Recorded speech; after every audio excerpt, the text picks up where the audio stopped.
오늘 할렐루야에서 우리가 무엇을 노래했죠? 하나님 나라가 다가왔으니 회개하고 복음을 믿어라 라고 우리는 함께 노래했습니다. 그리고 예수님께서는 제자들을 파견하시면서 어떤 집에 들어가든지 이 집에 평화를 빕니다 라고 인사하여라. 그러면 그 평화를 받아 마땅한 사람이 있다면 그 평화는 머물고 그렇지 않으면 너희에게 되돌아올 것이다 라고 말씀을 하세요. 자, 그렇다면 예수님께서 우리에게 무엇을 주시는 분? 평화를 주시는 분이시다. 그렇다면 이 평화를 받을 만한 자격은 어떤 것일까요? 우리가 신앙생활하면서 끊임없이 묵상해야 된다고 했죠. 그냥 생각이 아니라 하느님께 묵상을 하다 보면 깨닫는 것이 있습니다. 하느님께서 이끌어 주시기 때문에 그래요. 주님의 평화는 어떤 사람 집에 머물게 될까요? 자격이 있는 사람인데 이 사람은 바로 회개하고 복음을 믿는 사람이라는 거죠. 예수님의 말씀은 복음이죠. 복음은 네 글자로 드리면 어떤 말이죠? 기쁜 소식이에요. 들어서 좋은 소식, 들어서 기쁜 소식. 부담이 되는 것이 아니라 너무나 행복한 소식이라는 거죠. 밤을 새워서 일을 해야 한다고 칩시다. 그러면 좀 부담스럽죠? 근데 밤새워서 일하면 1인당 1,000만 원씩 준다 그러면 여러분들 어떻게 하시겠어요? 저는 나이가 80이라 빠지겠어요 이러시겠어요? 그러면 뭐라고 합니까? 저도 하겠습니다 라고 하죠. 근데 이제 하루가 지났어. 되게 힘들어요. 그래도 얼마 받았어? 1,000만 원. 자꾸 돈 얘기하니까 이상하긴 한데 1,000만 원 받았습니다. 그런데 여기서 또 그래요. 다음 주에도 하실 분 그러면 손 들까요 안 들까요? 저는 아침에 봐서 컨디션 봐서 뭐 손 들거나 안 들거나 하겠습니다 라고 하실 분은 없을 거예요. 아마 저도 꼭 하겠습니다 라고 말할 거예요. 이것이 복음이에요. 주님의 복음은 더 큰 복음이죠. 그냥 우리가 현세적으로 기쁜 소식이 아니라 영원한 기쁜 소식이기 때문에 그래요. 그래서 예수님의 말씀은 아까 제가 그 비유를 든 이유가 뭐냐면 힘들어도 보상이 크다는 것을 안다면 힘든 것도 즐길 수 있다는 거죠. 그것이 인생입니다. 그렇기 때문에 예수님께서 하신 말씀은 우리에게 부담이 되지 않는 말씀이 아니라 부담은 되더라도 내게 어떤 소식이다? 기쁜 소식이요 행복한 소식이라는 거죠. 이것을 깨달아야 됩니다. 다른 사람이 말했기 때문이 아니라 하느님께서 말씀하셨기 때문이다. 원수를 사랑해라. 그리고 77번이라도 용서해야 된다라는 말씀이 만약에 그냥 보통 사람이 했다면 교훈으로 받아들일지 모르겠지만 누가 하셨기 때문에? 하느님께서 하셨기 때문에 나에게 의미가 있다는 거죠. 하느님은 어떤 분이십니까? 우리에게 엄청난 보상을 해주시는 분이라는 거죠.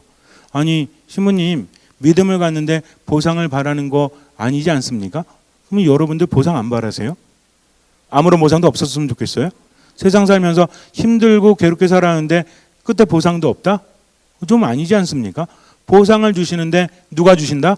하느님께서 주신다는 거죠. 그렇기 때문에 예수님의 말씀은 힘들다고 할지라도 우리에게 기쁜 소식이 되어야 한다는 거죠.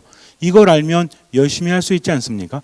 하느님의 말씀이 내게 힘이 있는 것은 그분은 나보다 나를 더 잘하시고 나를 나보다 더 사랑하시고 나에게 더 좋은 것을 주신다는 것을 내가 믿기 때문에 그래요.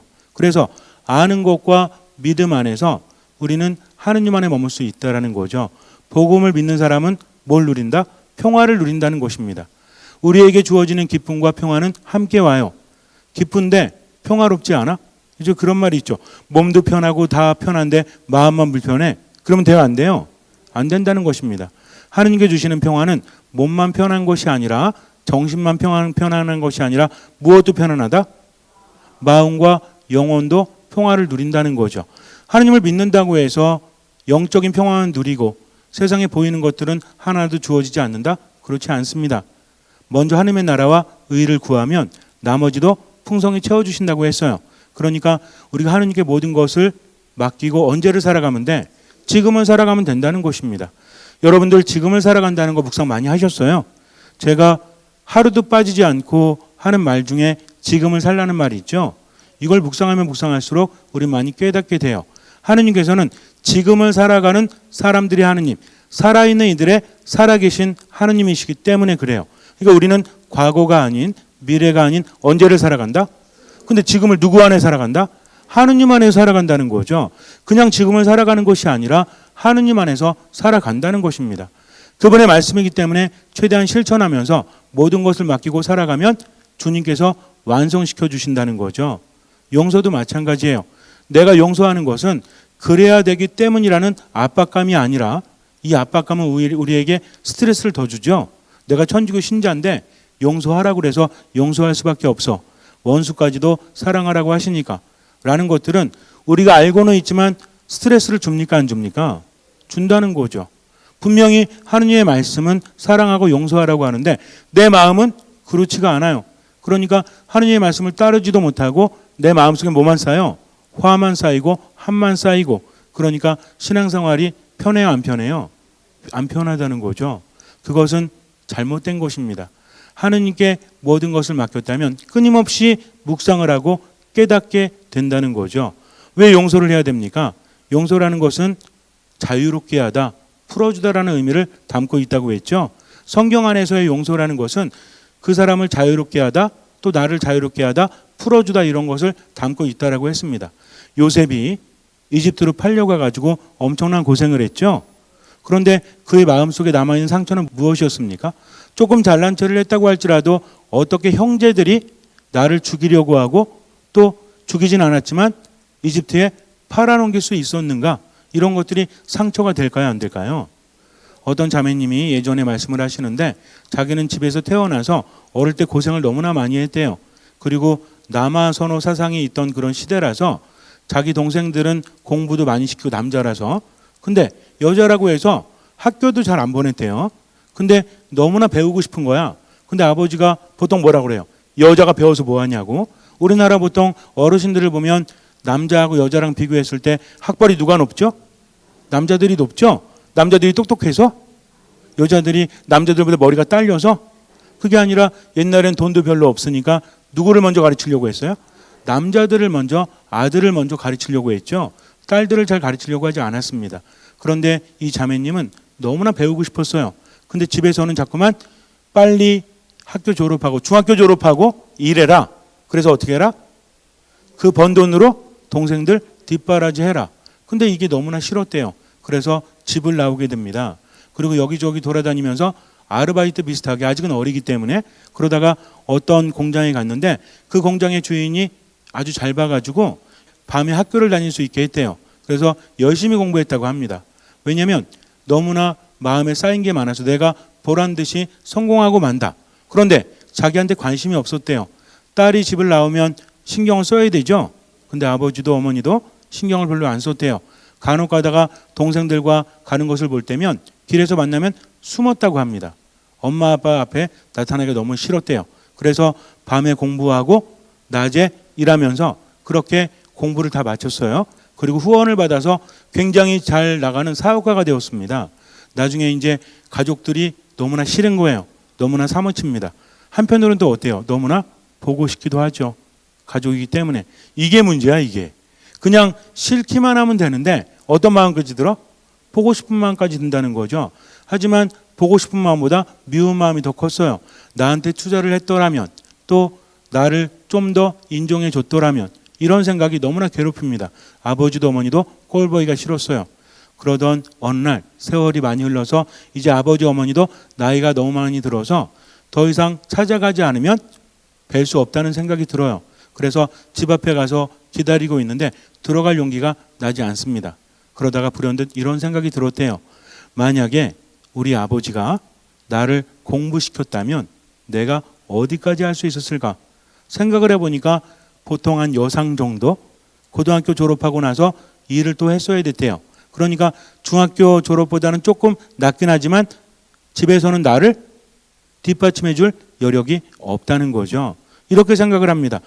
아버지가 만약에 그냥 동생들, 아들들 돈만 대주고 나만 안 대준 게 아니라 아버지는 동생들을 대주기에도 빠듯한 직업을 가지고 있었다는 거죠. 그러니까 큰딸한테 뭐라고 합니까? 너도 돈을 벌어서 동생들을 뒷바라지해라. 그래서 집안을 일으키란 얘기죠.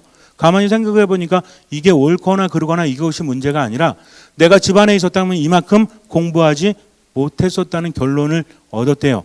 그리고 이렇게 성공하지 못했을 거다. 왜냐하면 그때는 힘들어도 이를 악물고 열심히 공부할 수 있었던 이유가 있었죠. 근데 만약에 집에서 시키면 어떻게 되겠어요? 생각을 해보니까 공부를 하다가도 뭐 여고도 여상 가가지고 공부한다 한다 한계가 있습니까 없습니까? 있다라는 거죠. 나중으로 미룬다는 것도 쉬워요? 주변 사람들을 보니까 그런 사람들이 많이 있어요. 나중에 공부하면 되지. 근데 이게 쉬워요? 그렇지 않았다는 거죠.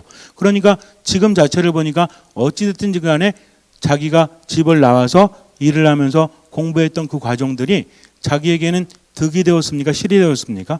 득이 되었다는 거죠. 물론 마음은 아프고 상처는 있었지만 그것이 어쩌면 내 인생을 바꿔놓은 계기가 되어 있지 않은가.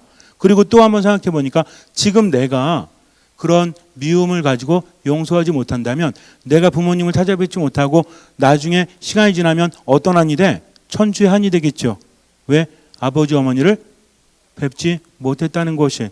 그래서 내가 용서를 해줄 사람이 아니구나. 어쩌면 부모님이 내버려 둔 것만 해도 그래 그것만 해도 내가 감사할 일이구나. 그리고 지금 내가 앞으로도 힘들지 않기 위해서는 부모님을 찾아가야 되겠다는 생각을 했대요. 그리고 딱 들어갔는데 아버지 어머니가 누워 계셨대요. 동생들은 집에 없었다고 합니다. 어머니가 보면서 그랬대요. 늘 너에 대한 소식을 듣고 있었다고. 너무나 미안해가지고 엄마는 너한테 나서지 못했지만 그래도 네가 잘 되기를 바랬다라고 말합니다. 아버지도 보면서 그랬대요. 정말 미안하다고. 내가 능력이 있었으면 너까지도 잘 키웠을 텐데 그때는 정말 그렇게밖에 할 수 없었던 나를 용서해다오라고 말씀하셨다고 합니다. 어땠을까요? 찾아온 것이 정말 잘했다는 생각이 들었대요. 이제부터라도 내가 부모님을 잘 모셔야 되겠다라는 생각을 하셨다고 합니다. 물론 과거의 상처는 많았죠. 그러나 어떻게 받아들이냐가 정말 중요하지 않습니까? 세상에 완전한 답은 없습니다. 우리도 마찬가지입니다. 그분의 인생은 그분의 인생일 뿐이고 우리들의 인생은 다르다는 거죠. 내가 용서한다고 해서 나아질 것이 무엇인가? 두 가지 길이 있습니다. 하나는 뭐냐면 용서하지 않고 그냥 사는 거죠. 하나는 뭐예요? 용서하고 받아들이는 거죠. 선택은 우리가 해야 돼요. 그렇다면 여러분들은 각자 내 삶 안에서 어떤 것이 더 좋다라고 생각하십니까? 용서하는 것입니까? 아니면 용서하지 않고 그냥 이 생활을 유지하는 것입니까? 어떻게 생각하세요? 용서하지 않는다면 그렇다면 앞으로 내 삶도 굉장히 힘들어질 거예요. 왜? 내 안에서 끊임없이 분노가 솟아오르기 때문에. 양가 감정이죠. 하나는 믿고 싫은 건데 또 하나는 어때? 안타까운 거죠. 그동안도 가족을 잃었는데 앞으로도 가족을 얻지 못한다는 마음이 나를 괴롭힙니까? 괴롭히지 않습니까? 괴롭힌다는 거죠. 상황은 다르지만 다 마찬가지일 거예요. 중요한 건 뭐냐면 용서하지 못한다는 것이 그 이유가 무엇이냐면 많은 사람들의 삶이 다르긴 하지만 예전에 대한 상실감 때문이라고 합니다. 내가 예전에 받지 못했고 미움받았고 상처 입었고 이런 상실감 때문에 너무나 힘들다는 거죠. 그다음에 그것은 어둠이에요, 아니에요? 어둠이죠. 지금도 생각만 하면 어때? 옛날 생각만 하면 몸이 반응하죠. 어디가 안 좋아져? 심장이 안 좋아진대요. 혈관계 질환이 생겨난다고 합니다. 그러니까 옛날의 상처 떠올리면 뭐가 올라? 뭐가 올라요? 혈압이 오르잖아요. 혈압이. 혈압은 만병의 근원이죠. 고혈압이 되면 어떻게 됩니까? 다른 것도 문제가 생길 수밖에 없잖아요. 그러니까 결국은 지나간 일 때문에 용서하지 못한다는 것은 지금도 힘들고 앞으로도 힘들 거라는 거죠. 그래서 세상에 살아가는 사람들도 이렇게 말합니다. 용서라는 것은 그 사람을 위해서가 아니라 내가 용서받아야 될 사람을 위해서가 아니라 누굴 위해서다? 나를 위해서다라고 말해요. 그러니까 앞으로의 삶을 망치지 않도록 부정적인 감정들 또 혈압이 높아지지 않도록 그렇게 지금 용서하십시오라고 말해요. 근데 우리는 더 특별한 이유가 있죠. 무엇입니까? 용서하지 않으면 하느님 안에 머물지 못하기 때문입니다. 하느님께서 우리를 내치시는 것이 아니라 하느님은 언제든 우리를 안아주시죠. 근데 내가 용서하지 않으면 그분 안에 머물 수 없다는 것입니다. 왜냐하면 세상을 살아가면서 그래요. 하느님 보시기에 좋은 삶을 더 많이 삽니까? 안 좋은 삶을 더 많이 삽니까? 우리 자신이. 하느님 마음에 드는 행동을 더 많이 해요? 아니면 하느님 마음에 안 드는 행동을 더 많이 해요? 이럴 때 저는 마음에 드는 행동합니다. 이런 분들은 고해성사 보셔야 돼요. 하느님 보시기에 마음에 안 드는 삶을 더 많이 살잖아요. 자격이 있습니까? 없습니까? 없다는 거죠. 그런데 용서함으로 인해서 내가 너무나 큰 죄를 짓고 있지만 다른 사람의 허물을 용서함으로 인해서 하느님께 용서받을 수 있다는 것은 용서라는 것은 하나의 무엇이다? 기회라는 거죠. 하느님 안에 머물 수 있다는 것입니다. 분명히 용서하지 못했을 때 우리 안에는 부정적인 것들이 많이 생겨난다고 그래요. 우울감 생겨나죠. 미움 생겨나죠. 분노 생겨나죠. 근데 이런 감정들이 다른 것들도 안 좋게 만든다는 거죠. 근데 용서해 버리니까 어때요? 하느님 때문에 용서하고 하느님 안에 머물기 위해서 내가 용서하니까, 용서라는 게 뭐라고 했죠? 자유롭게 하다, 풀어주다라고 했죠. 그 사람만 풀어준 것이 아니라 누굴 풀어준 거예요? 나를 풀어준 거죠. 어디로부터? 과거로부터 나를 풀어주는 겁니다. 그러니까 과거의 원한도 이제는 하느님 앞에서는 눈 녹듯이 사라질 수밖에 없다라는 거죠. 종교적인 율법 때문에 용서하는 것이 아니라 하느님 안에 머물고 내가 치유받기 위해서다. 늘 여러분에게 말씀을 드리지만 상처가 있다면 어떻게 해야 돼요? 상처가 있다면 그 상처를 낸 사람을 찾아서 안 갚으면 해야 돼요? 상처를 입었을 때 가장 먼저 해야 되는 것이 무엇이에요? 여러분들 만약에 이렇게 뜨거운 게 되면 그 냄비 막 뽀갭니까? 그럼 어떻게 해요? 찬물에 담갔다가 빨리 어디 가요? 뭐 상태를 봐서 약국에 가서 약을 사 바르든 병원을 가든 이게 먼저잖아요. 근데 나를 대게 했어. 이 냄비도 오늘 가만두나 봐라 하면서 망치로 막 때리고 있어. 그러면 내 된 상처가 치유가 되나요? 그렇지 않다는 것입니다. 정확히 봐야 돼요. 내가 감정에 치우쳐서 제대로 보지 못하면 앞으로는 더 안 좋아질 것이기 때문에 그래요. 용서하는 것은 내가 자유롭기 위해서 하느님께 맡기는 겁니다. 온전히 용서할 수는 없지만 하느님 당신 안에 머물 수 있도록 용서하는 마음을 제게 주십시오 하면서 뭐 하는 사람?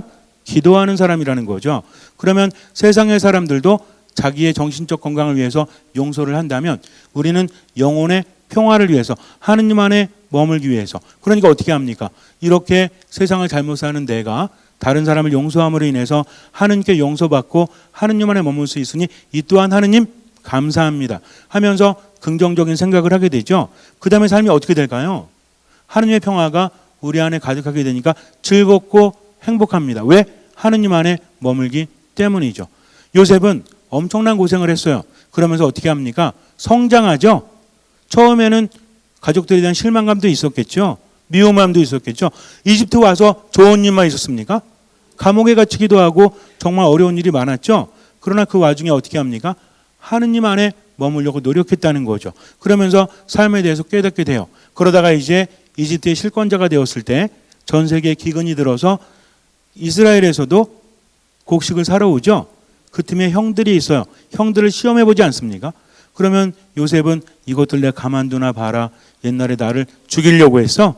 나를 이집트로 팔아넘겼어. 내가 오늘 단단히 복수해 주마.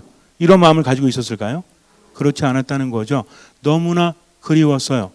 너무나 보고 싶었어요. 예전에 나는 이해할 수 없었지만 생각해보면 모든 것들이 하느님의 은총이었기 때문입니다. 그것은 바로 하느님의 계획임을 깨달았기 때문에 그래요. 내가 얻은 것은 바라보지 못하고 잃은 것만 바라보면서 다른 사람 탓을 하는 사람은 하느님 안에 머물지 못합니다. 그러나 내가 비록 잃은 것도 있지만 그 이후로 얻은 것도 있어요, 없어요? 분명히 있다라는 거죠. 그것을 생각해야 돼요. 그래서 하느님 안에 머물고자 하는 사람은 모든 것을 하느님의 뜻으로 받아들이고 묵상할 줄 아는 사람. 이거 굉장히 중요합니다. 어떤 사람이 내가 이렇게 힘든 사는 거 하느님의 뜻이야. 내가 이렇게 아프며 사는 거 하느님의 뜻이야. 내 일이 하나도 안 되는 거 하느님의 뜻이야. 이런 결정론적인 것이 아니라 무슨 의미일까 하면서 하느님께서 나에게 무엇을 바라실까 하면서 묵상하면서 살아가는 사람이라는 거죠. 중요한 것은 하느님의 말씀을 복음으로 받아들이고 그것을 실천하기 위해서 노력하는 사람은 뭘 얻는다? 평화를 얻는다는 거죠. 하느님의 나라를 얻는다는 겁니다. 분명히 상반된 거예요. 모든 것이 하나님의 뜻이 하면서 일 안 되는 것에 대해서 그냥 하나님의 뜻이라고 하면서 노력하지 않는 사람은 마음속에 무엇이 없어? 평화가 없어요. 평화가 없다 보니까 하나님의 나라가 다가오지 않죠. 다가와도 그 사람은 거기 속하지 않습니다. 뭐가 없어요? 기쁨이 없어요. 또 뭐가 없어요? 행복이 없어요. 그리고 뭐가 안 나?